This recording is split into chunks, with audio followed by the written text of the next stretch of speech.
Hey Beacon, welcome home to your Bounce Back Blueprint Community podcast, where you are challenged to be, do, and have God's best as you thrive on your journey from setback to success. I'm your Bounce Back guide, Tiffany Huff Struthers, and I'll be guiding you on the journey by sharing tips, tools, and the tea on how I was able to bounce back from escaping death, healing from heartbreak, and finding hope in homelessness. And then I wrote an award-winning book all about it.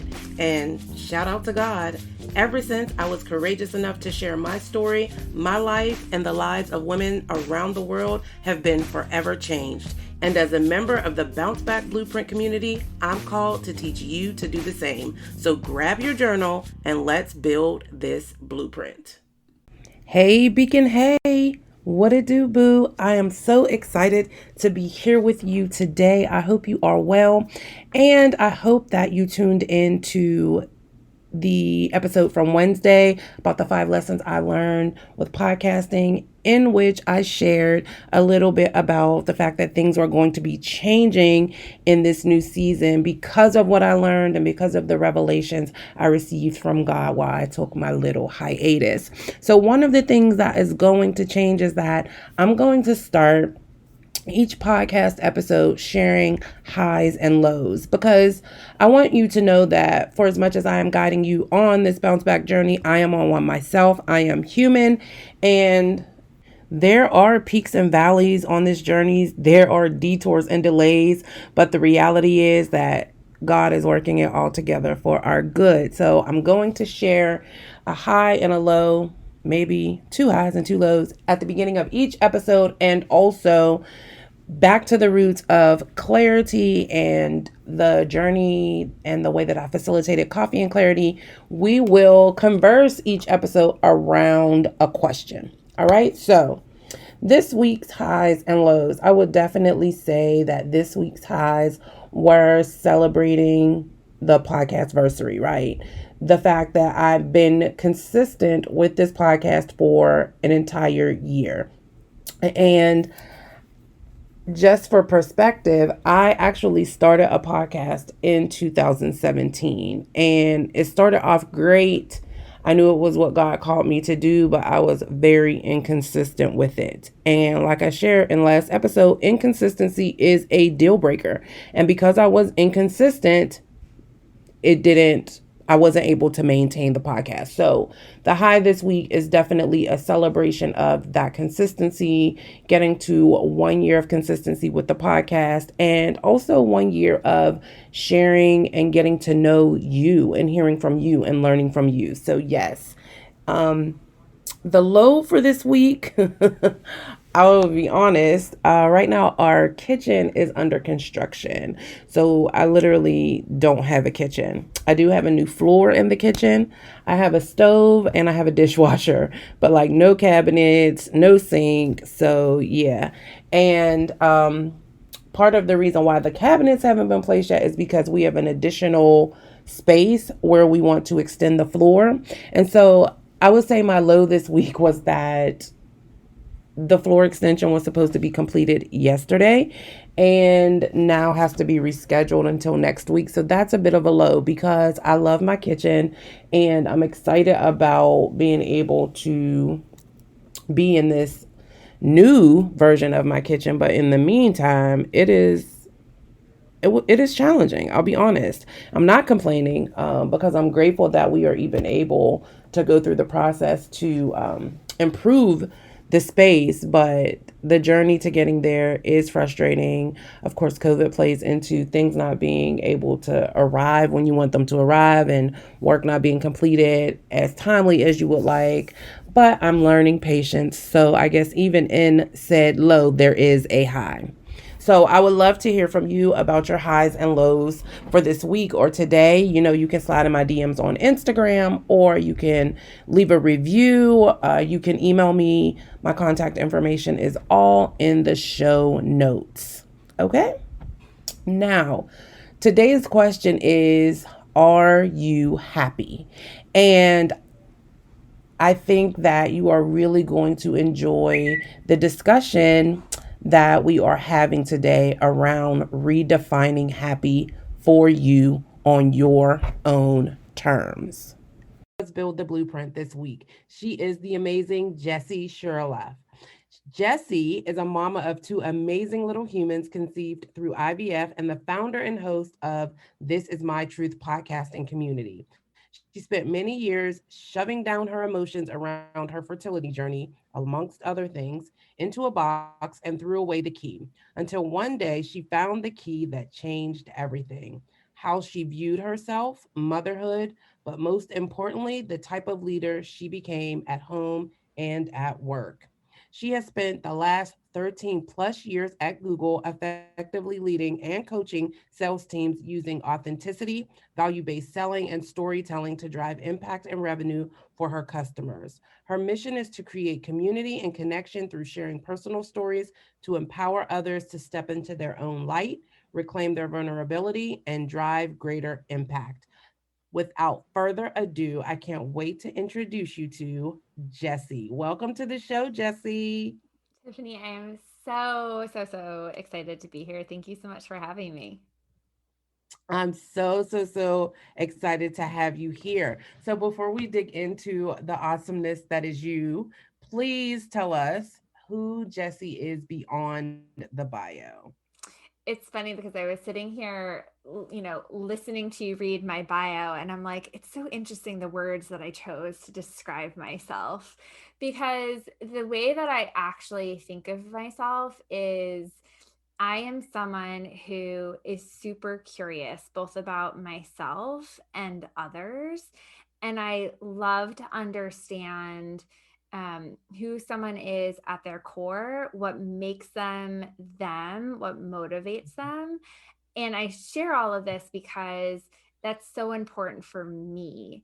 And it's something that while I think I did on paper for a very long time in my career, I didn't truly start to embody that as, a value that I lived by for myself until about 2 years ago when I had this moment at 6:03 in the morning when I was brushing my teeth and I was I'll never forget this. I'm brushing my teeth with my electric toothbrush, and my husband happens to look over to me and he asked me a question that I'm sure he's asked me countless times in our relationship. We've been together for over 12 years. And he just said, "Are you happy?"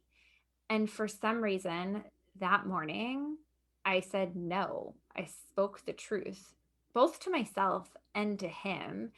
And it led me on this amazing discovery of, rediscovering who I am and leading me back to the things that make me me, which is my curiosity, my love for really connecting with people on a deep level, and really being able to hear different viewpoints and stories because I believe that our true superpowers as humans is our ability to connect and have empathy. And I want to make sure that I'm living that and teaching my girls that every day.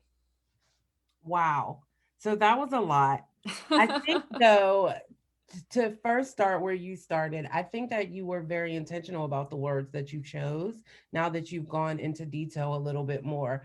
But I would like to dig into this 603 moment a little bit more. And specifically, first and foremost, I want to know what was happening that you weren't like, what shifted or what changed for you in that moment that you recognized that you weren't happy.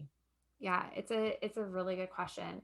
When I put myself back in that moment and I literally stand in that same spot every day brushing my teeth and I think about that moment every day.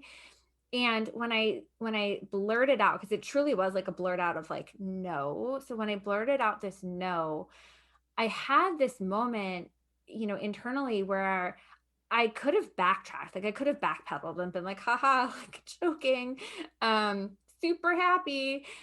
Or I could be honest to myself and to my husband for the first time in probably a really long time and own the fact that I wasn't happy. Mm, And that was really hard for me. I'm someone who has always struggled with perfectionism, people pleasing. I'm, type A sort of personality. And so to be really honest with myself, and therefore, the person who's closest to me, was really hard.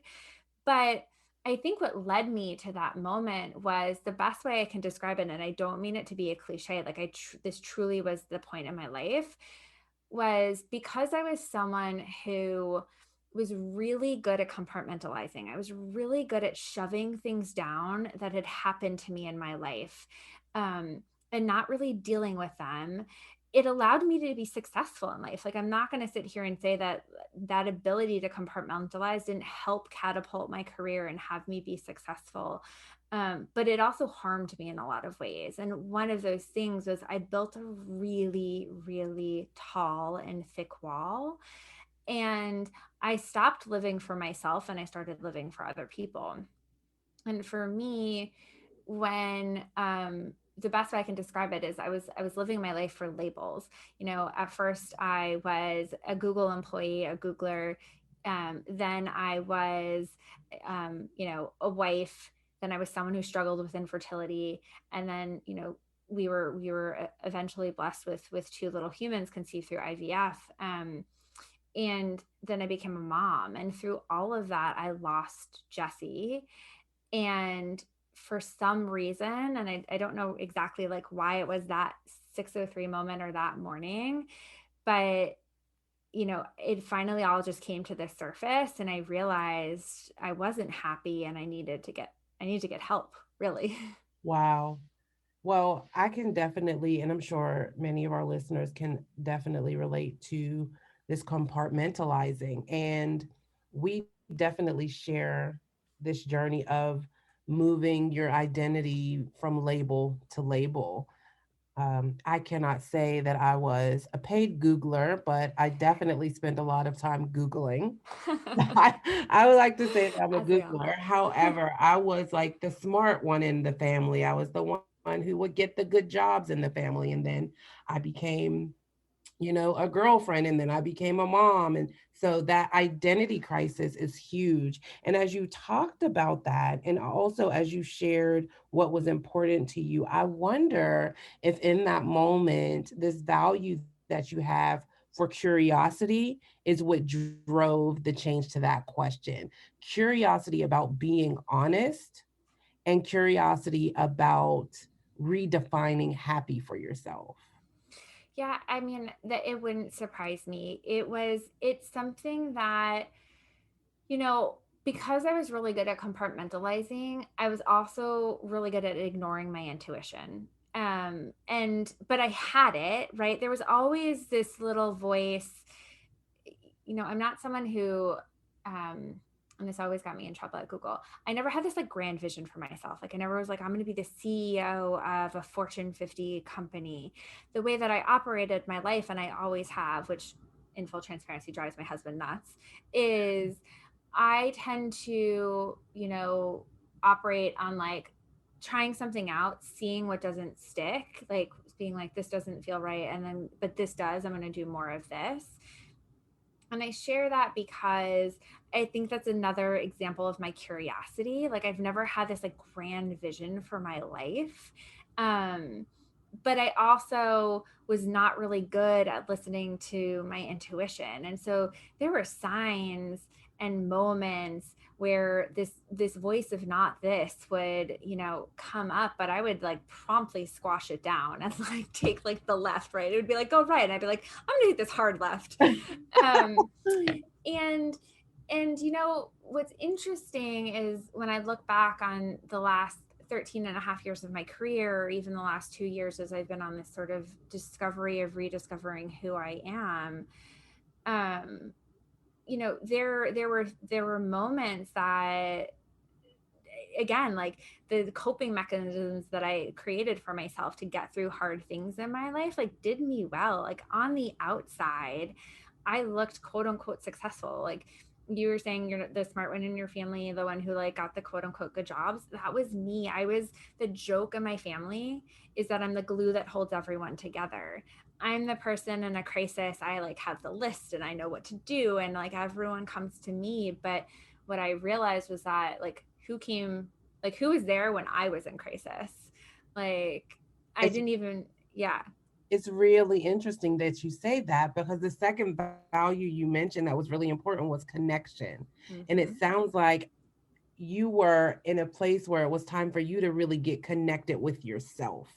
But I Exactly. wonder what happened, or at what point you started the disconnect, when you started to like push those things down, when you started that compartmentalization. Can you remember like anything specific or a certain time of your life where it was more prevalent? Yeah, it's a good question. Something I talk with my therapist a lot about. I do think it's a mechanism that I learned from my family. Like I do think that it was a learned behavior based on the and I come from a very loving family. Like we're very close, but we don't do emotions. Like we don't really talk about emotions. We don't do emotions. Um, it's interesting. Like I launched this podcast almost a year ago. My parents are so proud of me, but like my mom has been like, oh, I can't listen. It's like uncomfortable for me. Um, and so I say this because I think it's a bit of a learned behavior for me. But I will say when my wall has been the highest and the thickest was a little bit around my journey to becoming a mom, where my husband and I got married. We purposely decided to wait a little bit. He's older. Um, and most of his friends already had children or were like on that path. I wanted some time. We wanted to travel. And I just assumed it would like happen when you hear so many, like at least the sex ed in my high school, not even high school, like elementary and middle school was like, you look at each other and you become pregnant. And so I just, assumed that. Um, and that wasn't the case for us.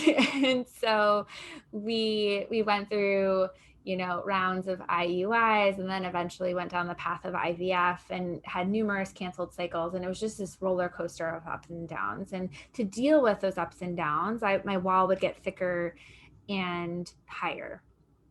And eventually we got to a point where we were quote unquote like successful. We were pregnant, and we were pregnant with twins. And again, like in my brain, the type A person, I was like, success, like check the marks, like everything is going to be perfect. I never assumed that there would be anything wrong with my pregnancy. And for us, that turned out to not be the case. And so, while I was fairly close to my second trimester, we found out that our son was very, very sick. And we ultimately had to make what was hands down the hardest decision I've ever made in my life to date. And it was, you know, traumatizing is like the best way to frame it. I can Um, imagine. and so, we went from being elated that we finally were successful to having to make this horrific decision that what I hope that no parent will ever have to make, but it turns out it's pretty, I want to say pretty common, but it is made frequently and people just don't talk about it. And it was that not talking about it that really did me in. And so eventually when I, had that 603 moment, when I thought about what was really important to me, and I remember talking to my coach at the time, and I was like, I just want to feel again, like the good, the bad, the ugly. Like, I just want to feel. In that, I had to unpack all of those things that had happened to me in my life that I just never dealt with. And infertility being, one of the big ones, and that the ultimately the decision with Clark, our son, being the biggest. Wow. I'm really sorry that you had to have that experience, but I know, knowing you on the other side of it, that it has definitely made you a better person. And Clark is definitely proud of the mom you are and continue to become, for sure. Thank you. Thank you. You're welcome. So you said that in that moment and with that realization, you knew you needed help. So let's talk about the journey. Well, let's first start with your husband's response. Yeah. Am I allowed to curse? Absolutely. I scared the shit out of him. Like I could literally saw his face like drop. Like I think he was expecting the like everything's fine. And like how many times do we all, right? Like everything's fine, everything's fine, everything's fine, especially as parents, especially as women. Yeah. And so I scared the shit out of him, like candidly. And I could see his face just drop. And I give my husband so much credit because he is someone who he's actually the opposite of me. He feels so much and he feels other people's emotions. So I guess we balance each other out. But he was a rock star and he was like, whatever you need to do, like I will support you. And we've had ups and downs. Like it hasn't been like flowers and like us like holding hands and like rolling into like rainbows all the time. Like let's keep it real. But he has just been so supportive, and it's been interesting to see as I've gone through this journey myself, like how he has then been taking pieces of it and reflecting back on himself and his own journey, and how this is making us better, not only just better humans, but better parents and better partners for each other. Right.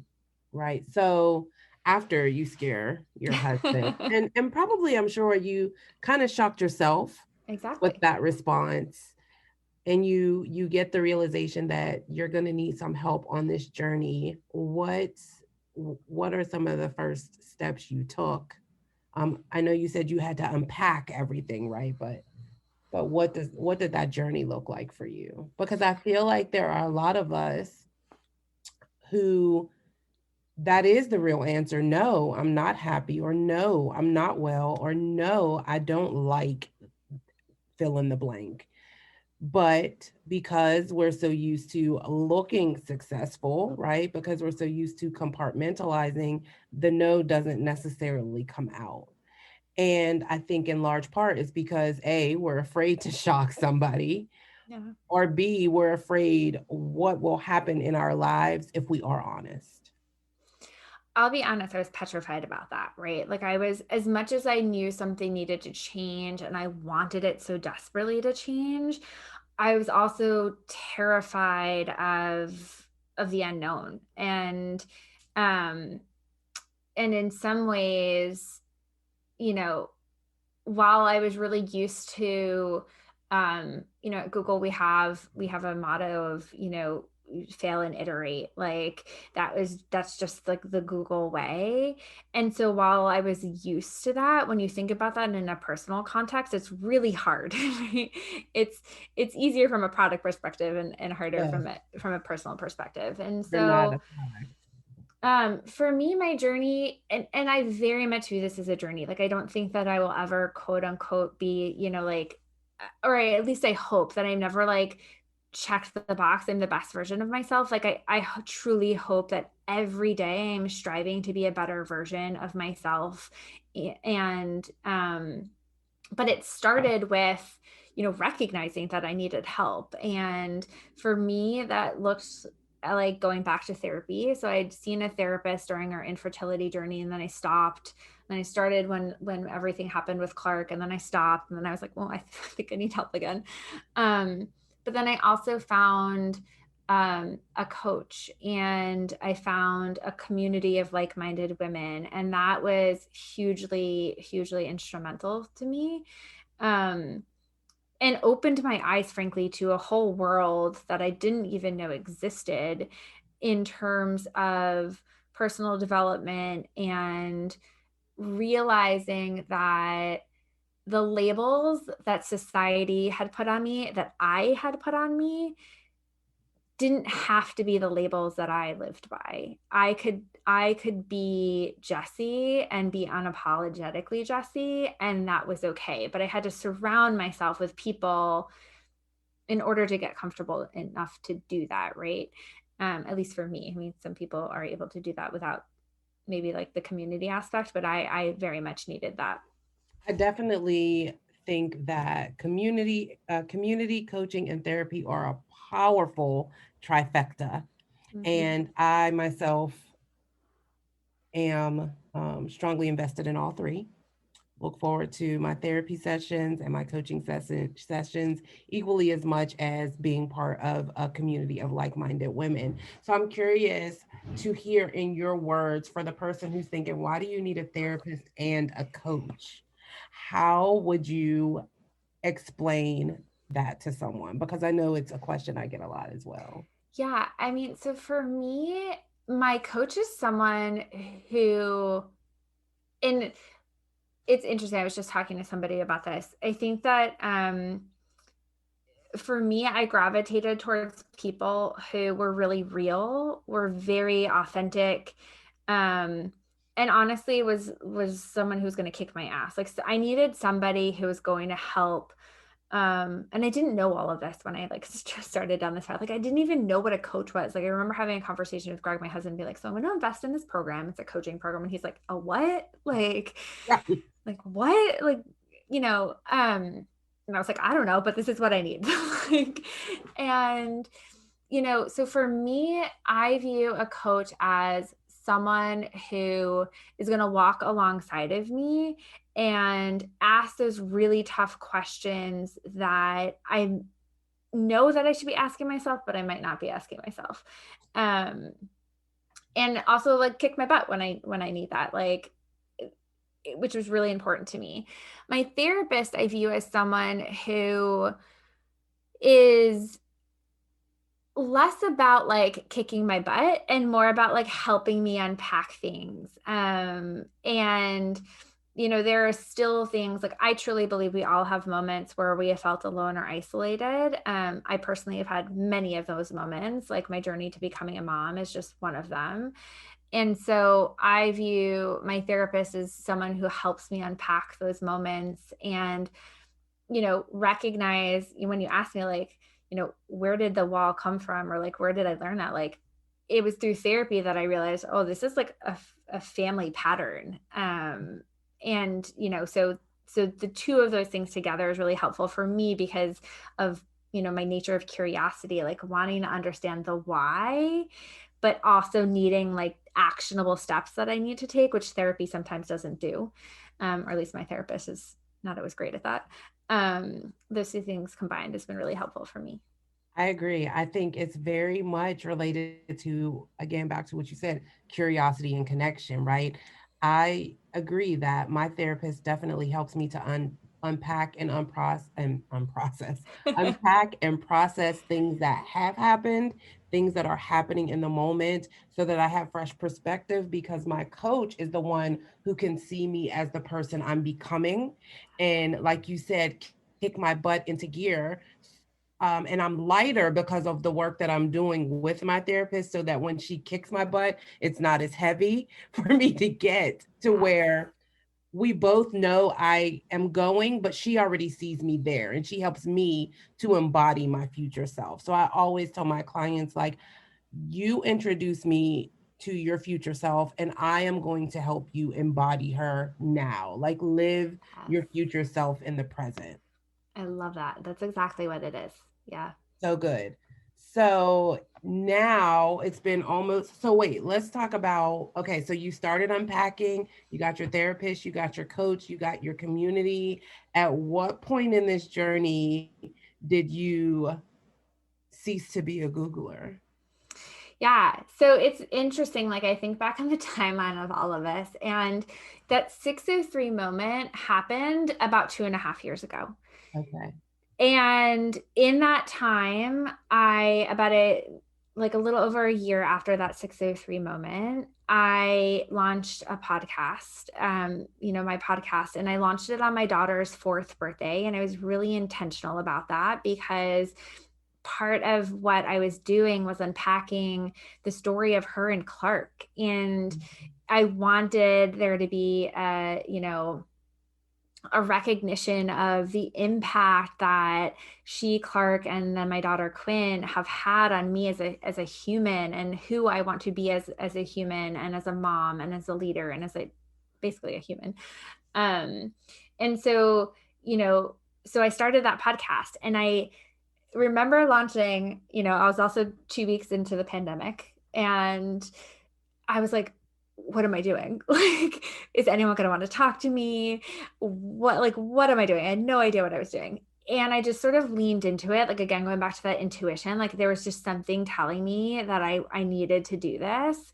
And it was just amazing. Like, I would come off these conversations with these amazing, amazing humans and just feel so energized and revitalized. And frankly, like, feeling better about like the world and like the shit show that we are currently in, and just knowing that there's some amazing people out there like trying to do the same thing as me, just made me feel good. And so I just kept pursuing, that, and having these amazing conversations. And thankfully my fear of no one wanting to talk to me did not happen, and I actually had more conversations that I could handle. And so fast forward, and we're coming up on it'll be a year of the podcast at the end of March. And in that time frame, the pandemic did happen. Before we hit record, I was saying how we live in Chicago. We don't have family nearby. I used to joke that, I had a village. It was a village I paid for. I loved my village. And when the pandemic hit, the village was gone. And it was hard. And it wouldn't be fair to blame the decision to leave my corporate job like solely on the pandemic. I think the pandemic accelerated a decision I would ultimately make. Yeah. But when I was really honest with myself and I was asking myself the questions of where am I getting energy? There were parts of my job I loved. I loved leading my team. I loved coaching individuals and seeing them excel and grow. But I'd also been there 13 and a half years, and talk about those not this moments. I'd be sitting in a meeting and I'd hear like the not this, not this. I would be in, I posted about this on social media, but there was a moment where I also have a hard time asking for help, so I'm getting better at it. And so someone scheduled me for a meeting. I was supposed to be on leave, but they were like, you have to take this call. It was during my daughter's school pickup time. So I have my other daughter in the car, on the way to do pickup. On the call, my youngest daughter is like screaming that she needs to go to the bathroom. Of course, I don't have the travel potty with me because, I was going like for 10 minutes.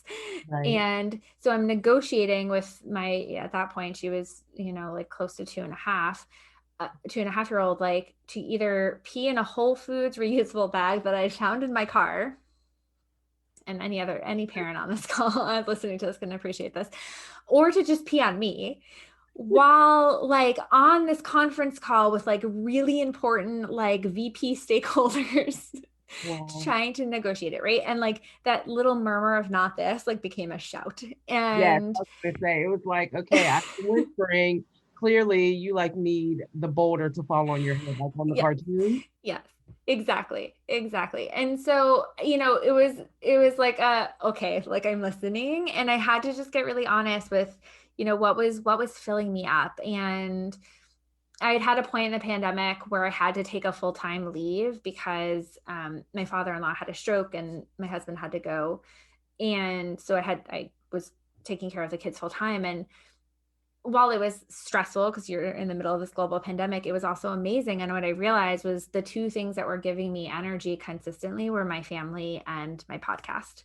And so I had a lot of really hard conversations with my husband. I had a lot of really hard conversations with myself. I had a lot of really hard conversations with people at Google, frankly, about if I were to leave, because I was on a track, like I was on a fast track to like high leadership. In fact, I was like runner up for a director role just last January. Wow. And so, it was not an easy decision to make, in the sense that like when I thought about what society said and like what my expectations were, it should have been an easy decision. But when I was really honest with myself, I was like, it's like, no, like I don't want that anymore. I want these other things. And so I took a leap and I left corporate America January 4th, 2021. Wow. So I feel like what I hear so many good things. I love your story. And I can see the dots connecting and consistently well, I don't know, but me hearing these full circle moments. I don't know if you consistently like are recognizing them, but one of the things that you said that I really want to iterate is that you said you were on a track to a director role in corporate, right? But when the murmur or the whisper turned into a scream, it really redirected you onto the fast track to directing the life you really wanted. Mm-hmm. And all of it, again, goes back to those things, that connection, the curiosity, right? The podcast started out of curiosity. It started out of you wanting to connect with amazing people and also the power of story. Yeah, it's exactly that. It's exactly that. It's interesting because as I unpack for myself, at Google, you wear a lot of hats. And so I often struggle when people ask me, like, well, what are you going to do now? I have all of these skills, right? Like, quote unquote, like skills. But what it all comes down to, like what it all boils down to is how I started our conversation, which is like everything I've ever done in my life has been around creating, building, and maintaining relationships. And you do that through connection and empathy. How do you do that? You do that through being curious and asking questions and being a bit vulnerable yourself and sharing stories. And so what's been interesting to me to talk about, like coming full circle, is when I think about all of these different touch points in my life and the decisions I've made and the things I've done in my career, like it can all be boiled down to those things.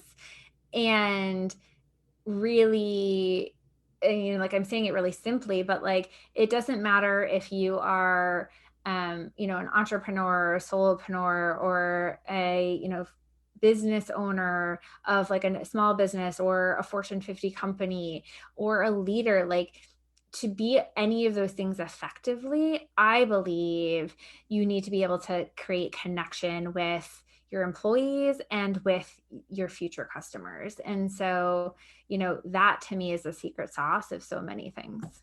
Absolutely. And I believe, to take it a step further, that for you to genuinely do that and to execute with excellence at like your highest level, you first have to have that connection with yourself. And it Yep. sounds like over the past 2.5 years, you've really gotten aligned and much more in tune with that connection.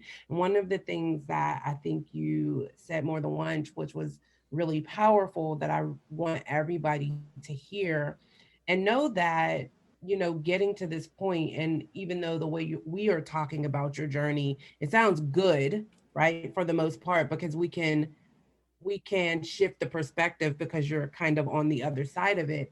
But really paying attention to those things that give you energy, like you said, and giving yourself permission to have a 603 moment and say no, so that you can say yes to those things that will give you energy, even if you aren't 100% sure about what those things are.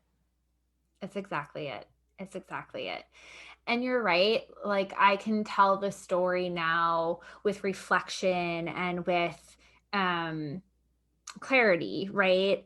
But there were plenty of times in those moments where like, what the heck am I doing? In last week, I was, I felt this tension between, you know, getting opportunities put on my plate where like I know I could make money, but also knowing that it wasn't exactly what I wanted to do. And so if I invested here, I would actually not be spending time on what I wanted to do, and I could use it as an excuse. And this is where for me community comes in. I had a friend of mine just simply ask me, she's like, why are you saying yes to that? Like, you don't want to do that, right? And sometimes you just need that outside perspective. You just need someone to come in and like kick your butt. Like, that's the value of community. um because sometimes you can't necessarily always see it for yourself. Yes, and I think it's so key that you said, you recognize you can say no to things, and it's not a bad thing, because you're connected to so many people that it gives you the opportunity to share an opportunity with somebody else. So it's still a winning situation, even though it may not equate to, at least on site, a monetary, um you earning money, right? Yeah. But when you are making those powerful connections, it is an investment, and there are returns on those investments, whether it's monetary or otherwise. So that's great. That's Yeah. great. So, you know, maybe you're coming up on 60 days of having left this position you've been in for a really long time. Mhm. And while, the internet and the culture, if you will, wants to make entrepreneurship like the messiah right now, leaving a corporate job or any job for that matter, where you've been for a very long time, where you've had the security and you've grown and you've made connection with people, is challenging. Mhm. And I can remember when I left my job, and some days I struggled to get out of the bed afterwards. I was like, oh my gosh, what did I do? Like, or what am I supposed to do today? So I just want to share, or would love for you to share about, some of the things that you're actually doing in this phase to ensure that when your husband says, are you happy? You're still able to continue to say yes, even when it's tough or you can't figure it out. I love that. I love this question because I also think again, like I'm someone who I don't want to glamorize things. Like I get really annoyed with social media really easily when you look at these people and they're like, look at this. And I'm like, but you don't talk about the failures. You don't talk about like the hard moments. Some people do, most people don't.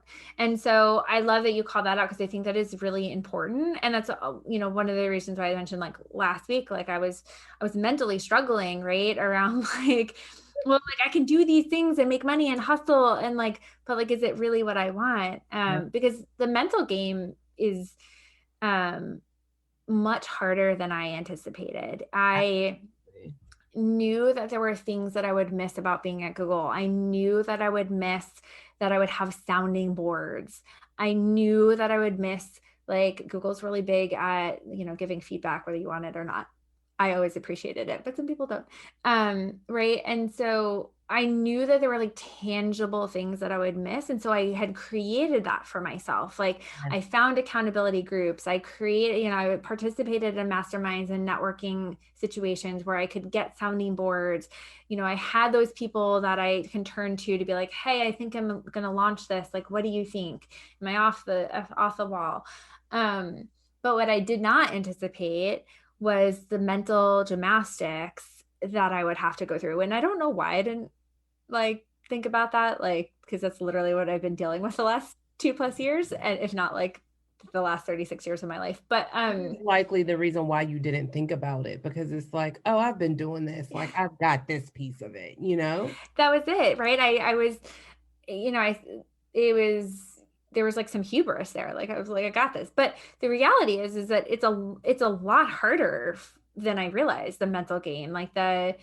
And I think that what I just gave as an example around this need to like feel like I'm making money and contributing, for me, and I talked about this on my podcast when I talked about like taking the sleep. Like I wanted to be really transparent with people. It wasn't like I woke up one day and was like, I'm gonna leave Google tomorrow. Like Right. it was a conversation that my husband and I had starting probably a year and a half ago. And if I'm really honest with myself, it was probably something that actually started to like take seed in me when my youngest was born, and she'll be 3 next Friday. And so this has been something that I've been like sitting on and rolling around in my head for a really long time, and we had to make adjustments in our lifestyle. We had to like make changes from a financial standpoint. We had to make sure we were setting ourselves up for success so that we could make these moves. And that took time. Like it wasn't something that just happened overnight. Right. um and even still, even with all of that preparation, there's still the mental piece of feeling like I need to contribute. For me, I'd always been an equal, if not greater contributor of our household. I've always held a job like since high school, right? So like not getting a paycheck was weird for me. Still Right. is weird. And so I'm very long-winded in answering your question, so apologies. But what I've had to do is, again, like I go back to the community. Like I've had to find those people that when I find myself in that downward spiral of like, what am I doing? Like they know without me even saying, like they know what my tricks are. They know that I'll go small. They know that I go quiet, and they just check in and they're just like, hey, don't know where your head is at, but I know that sometimes this can happen to you. So like, where are you at? And that for me has been hugely, hugely instrumental because I love my husband dearly and he is the most important person in my life. But he is not that person for me who will like check in and like help me kind of. He's the person who'll be like, just like, don't worry about it. Like, be Right. happy. Yeah, my husband is the same. He will check in, but then there are some responses that I give, and he's like, okay, well, I think you're amazing. Exactly. Or I know Exactly. you can do it, So yeah, I definitely get that. So it really is important, keep going back to cultivating those relationships and being willing to make those connections. And I want to take it a step further, even and say, you know, we are in a pandemic and we are quote unquote separated.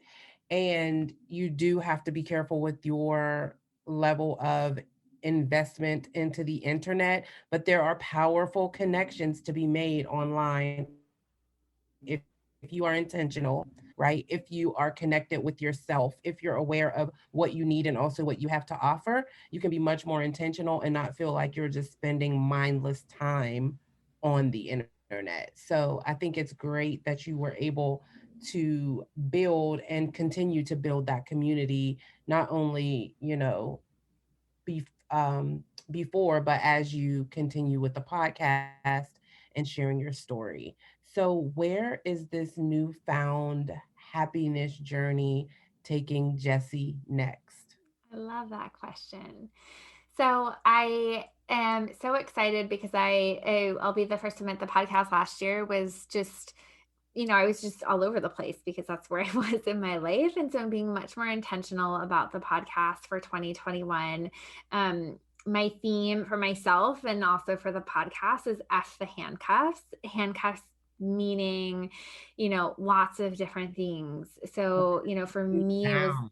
right. Like, but like, you know, most tangibly was this notion of golden handcuffs, right? Of not even wanting, like being tethered to this job, to this salary.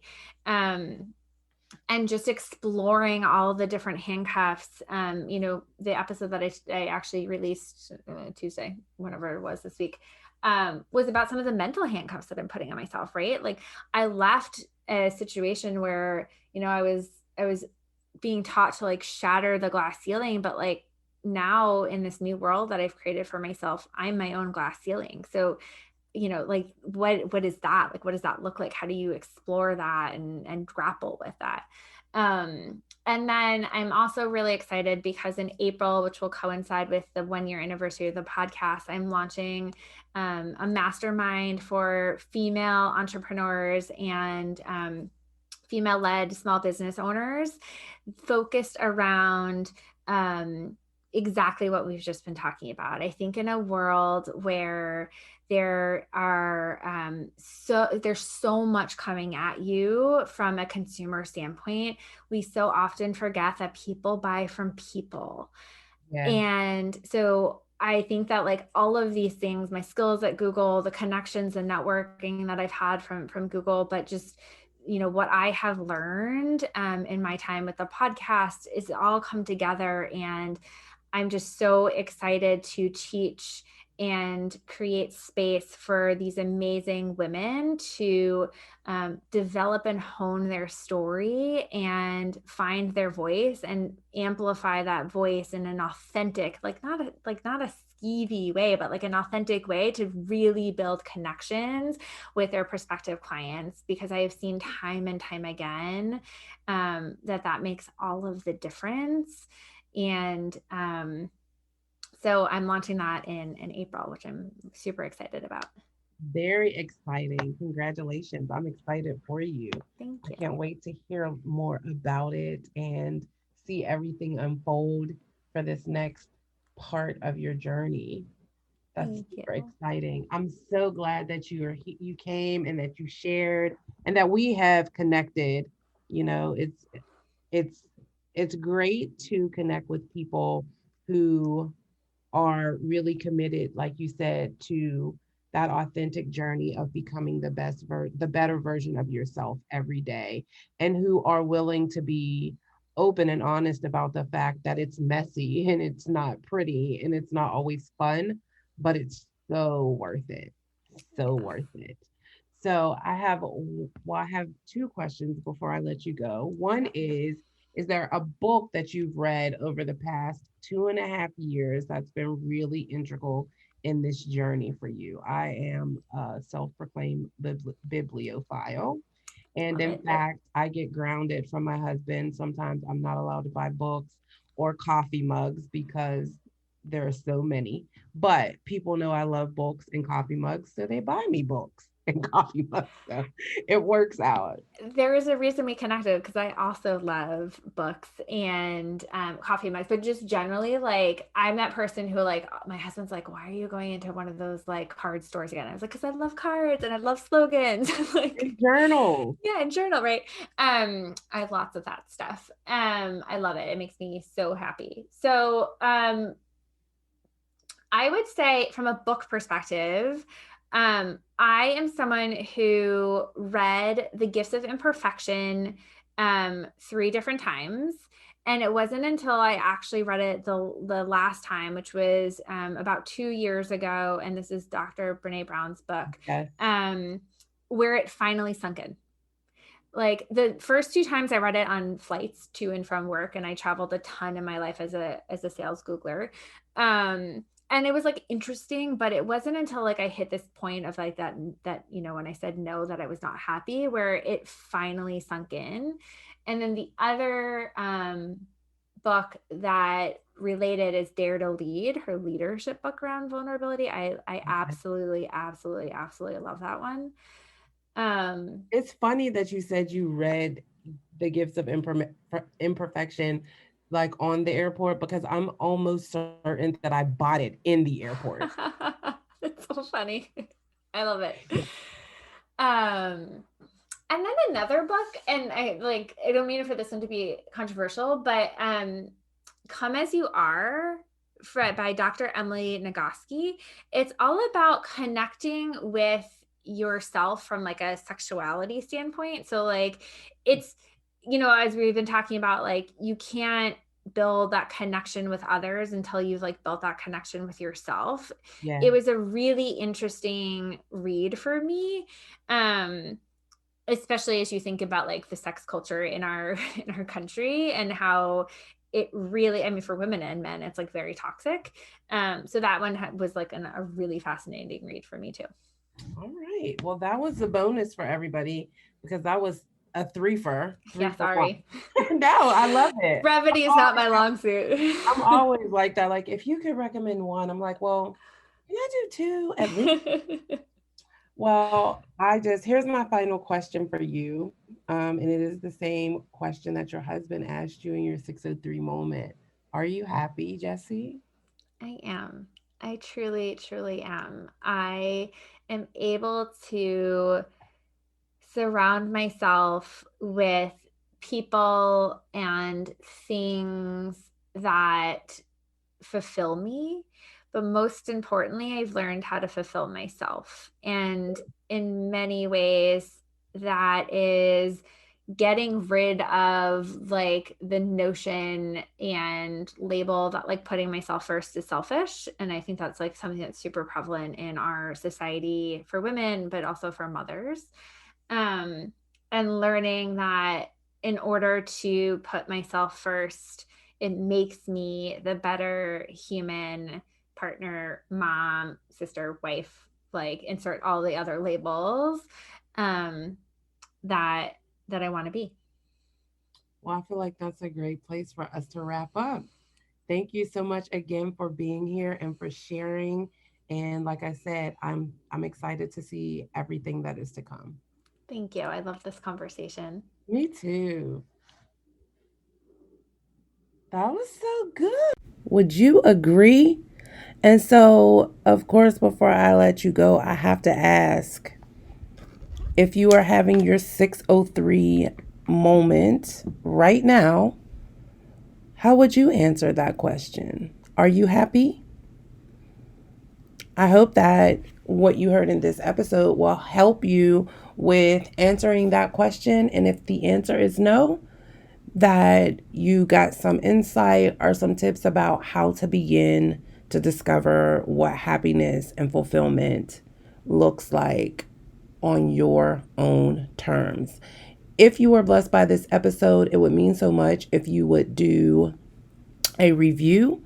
When you are doing a review, you make room for another beacon to find the podcast. I will also love for you to share. Grab a screenshot and post it on Instagram or Facebook and tag me at the Tiffany Huff. And of course, like I said, if you are looking for the support of a coach to help you with redefining your happy, I am your girl. You can grab the link in the show notes to schedule your breakthrough session.